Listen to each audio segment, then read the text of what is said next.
जो आसन वाली हो, देखो दीदी के गांव के जाए के रास्ता। जब मैं दीदी से मिले पर जाऊँ ना तो भी मैं ओकर एक वीडियो बनाते हुए जाऊँ, मोर अच्छा लगते कि गांव के सीन ला दिखाना, वीडियो ला दिखाना। लेकिन अब पहली मन में एकदम उत्साह रहा है, दीदी से मिलना है ना, दीदी के पास जात हूँ। वो जो बात रही से ना होला मैं आप मतलब बता नहीं सकूँ। आप मतलब मैं अपन पुराना वीडियो भी शेयर करूँ जो मैं दिखात रही हूँ कि अब मैं बस पहुँचने वाला हूँ दीदी के पास। तो जैसे हम बहुत दिन से अपन मम्मी पापा से नहीं मिले रहा। मैं तो नौदे में पढ़े हूँ, तो जरड़ी में बाहर ही रहा हूँ, हॉस्टल लाइफ में मैं रहा हूँ। तो जब मम्मी पापा से मिले बस जाओ ना, इतना खुशी लगे।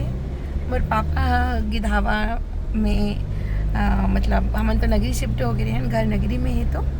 तो पापा ना मोर पसंद के सब्जी, अब आप मन हमें अपन फेवरेट सब्जी बताऊँ तो आप मन हंस हो। और फेवरेट सब्जी है करेला।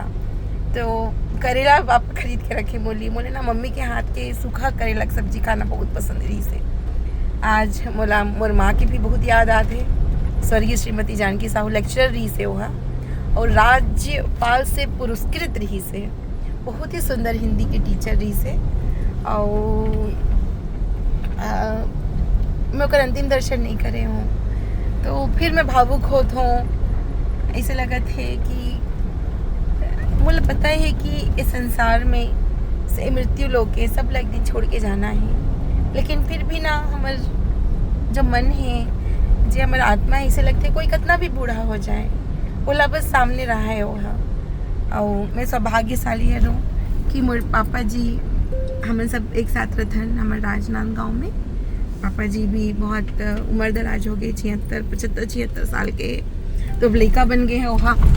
और जब लड़का बनते तो आपको पता है कि थोड़ा सा चिड़चिड़ापन आ जाते। तो जैसे ही मेरा पापा डांटना शुरू करते ना, जो भगे भागतो मैं अपन घर से। तो पापा माँ के सामने ही हम छोटे लड़का बन के रहन। और तीजन दीदी के पास भी मैं छोटे से लड़का बन जाऊँ, बहुत याद आते। अभी देशमुख भैया है, देशमुख भैया के साथ आप मतलब मिला हूँ मैं यहाँ। तो देशमुख भैया है ना, तो वो तीजन दीदी के टीम में रही से। मतलब देशमुख भैया है ना, तो मौसी जी के हस्बैंड है, मतलब तीजन दीदी के क्या बोलना चाहिए, भाई सॉरी बहन दमान है ना। तो वो है रे भैया, और शुरू से वो है ना तबला बजाते, बहुत सुंदर तबला वादक के। तो 6वीं क्लास से होकर साथ में यहाँ मतलब एक क्या बोलना चाहिए, उसके साथ अच्छा रिलेशन है। जैसे दीजन दीदी के साथ मुला एकदम मिलो जुलो, भैया के साथ भी वैसे नहीं हावे। तो आज ओकर से मिलूँ और चलो कोई ना कोई गुरु तुम्हारे पास रही, जितना तबला वादक रही से, जितना भैया मर रही से। रागी भैया ख़त्म हो गए, ओकर आवाज़